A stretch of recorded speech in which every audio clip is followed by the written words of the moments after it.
سرپرست معاونت سیاسی، امنیتی و اجتماعی استانداری سمنان با بیان اینکه باید به ورود و خروج اتباع به کشور نظارت شود گفت برنامه‌ریزی برای دیوارکشی مرزها و جلوگیری از اشتغال اتباع غیر مجاز در استان ضروری است. آقای آقا براری در نشست کمیسیون ساماندهی اتباع و مهاجران همچنین بر ایجاد مصوبه درباره املاک و خرید و فروش به اتباع غیر مجاز گفت مشاوران املاک حق همکاری با این افراد را ندارند و در صورت تخطی برخورد جدی صورت خواهد گرفت. به گفته سرپرست معاونت سیاسی، امنیتی و اجتماعی استانداری سمنان با برنامه‌ریزی و اقدام‌های دولت تا پایان امسال اتباع غیر مجاز از ایران به کشورشان بازگردانده می‌شوند.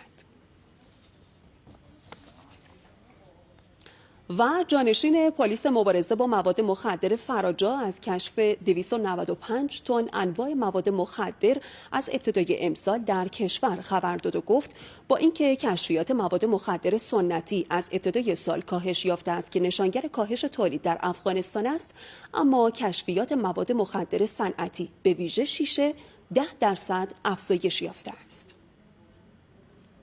قریب 10% افزایش کشف مواد شیشه داریم. حدود 25 تن مواد فقط بحث شیشه کشف شده. خب یک دغدغه‌هایی است که ما برای خانواده‌ها داریم. هرچند جامعه بین‌الملل در ظاهر جمهوری اسلامی پرچمدار مقابله میدونه، ولی در عمل واقعا کاری که کمکی که باید انجام بده نمیدن. متاسفانه ما از تجهیزات به روز محروم هستیم.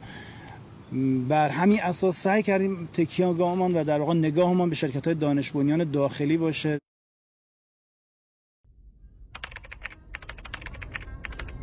برای رصد اخبار مهم پیرامون مهاجران، برای بررسی و رسیدگی به مسائل مختلف زندگی روزمره اتباع افغانستانی در ایران و برای دیدن گزارش‌های پخش شده در این بخش خبری فقط کافی است به کانال‌های ما در فضای مجازی به نشانی @مهاجران _ بپیوندید. همچنین می‌توانید با مراجعه به وبگاه ما به نشانی yjc.ir نیز اخبار جزئی‌تر و بیشتر مربوط به افغانستان و اتباع افغانستانی در ایران را دنبال کنید. کامیون‌های ایرانی از پرداخت هزینه‌های حمل و نقل در ازبکستان معاف شدند. بر اساس قانون بودجه امسال ازبکستان، کامیون‌های ایرانی در سال جدید میلادی هزینه‌های حمل و نقل پرداخت نمی‌کنند. این تصمیم بر اساس توافق متقابل بین دو کشور و برای تقویت روابط تجاری دوجانبه گرفته شده است. همچنین ازبکستان اعلام کرد هزینه حمل و نقل برای کامیون‌های باری افغانستان $50 و برای دیگر کشورها $400 است. تجارت ایران و ازبکستان سال 1402 به بیش از $500 میلیون رسید. هدف گذاری دو کشور در دراز مدت رسیدن به تجارت $5 میلیارد است.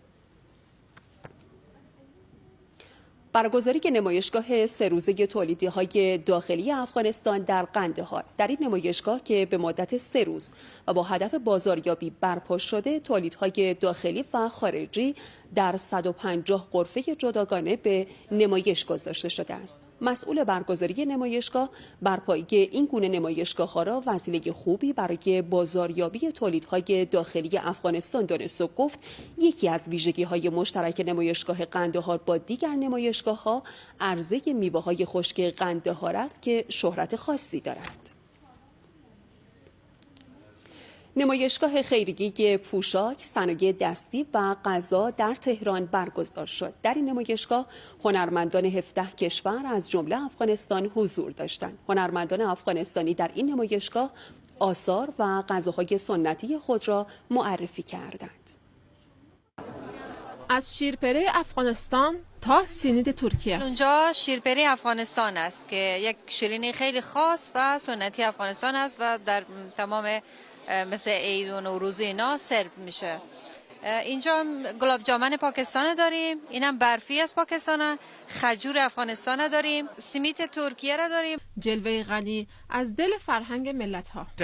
این فعالیت هم نشون میدهند که همه ما در اینجا دنبال سرخ و سعادت هستیم و هم فکر میکنم پیش بینی خوبی سال آینده هم دارد. صنایع دستی، غذاهای محلی و پوشاک، هنر دستان هنرمندان در نمایش نمایش فرهنگ‌های متنوع این نمایشگاه بود. اینجا ما فقط انگشتر و زیورآلات زنانه آوردیم، انگشتر مردانه و زیورآلات که شامل سنگ‌های زمرد، فیروزه، یاقوت، لاجورد افغانستان و فیروزی نیشابور. ملیل کاغذ و سرامیک، چرم و سوزندوزی‌های سنتی افغانستان و هدف ما این بود که هنر و توانمندی زنان افغانستان به نمایش بگذاریم. هنرمندان افغانستان در کنار دیگر هنرمندان از 17 کشور در بازارچه خیریه بانوان وزارت کشور با هدف گسترش تعاملات فرهنگی حضور داشتند. کارهای گلدوزی، کارهای پاپیه ماشه، کارهای تفریشی دوزی یا همون درویشی دوزی، مس و عمده کارهای ما کارهای صنایع دستی است و محصول کشور ایران. این بازارچه خیریه رو با کمک یه عده خانمایی که واقعا تو کارهای خیر میخوان شرکت کنن، ما همه دست به دست هم دادیم تا به دنیا نشون بدیم، به ایران نشون بدیم که چقدر میتونیم با هم دیگه صلح ایجاد کنیم. نرگس جعفری، خبرگزاری صدا و سیما. محسن اردستانی با مستند زخم‌ها حرف میزنند در جشنواره فیلم مردمی عمار شرکت کرد. این مستند روایت زندگی شهید جعفر حسینی ملقب به ابو زینب است. زخم‌ها حرف میزنند.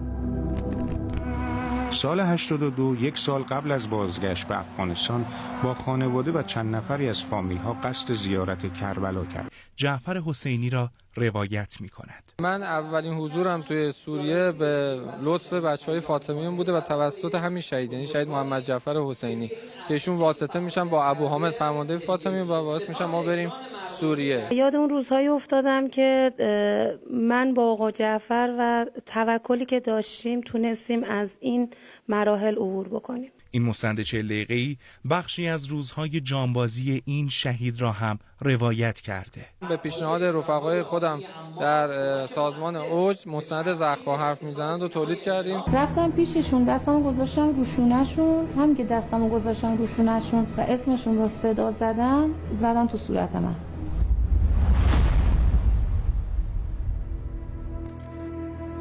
پشیمونی و ندامت خودشون و اون رنجی که میکشیدن بعد از آروم شدنشون برای من خیلی سخت‌تر بود و بیشتر یاد اون لحظات میافتادم که بعد از آروم شدنشون مدام سوال میکردن که من چی کار کردم. حتما قائلم که این رفقای ما در فاطمیون از من نوعی سالهای سال جلوترن در تقوا، در جهاد و تا عمر دارم میخوام که از این مظلوم‌ها بیشتر حرف بزنم. دارم کار فرهنگی میکنم، انشالله به زودی میرسه.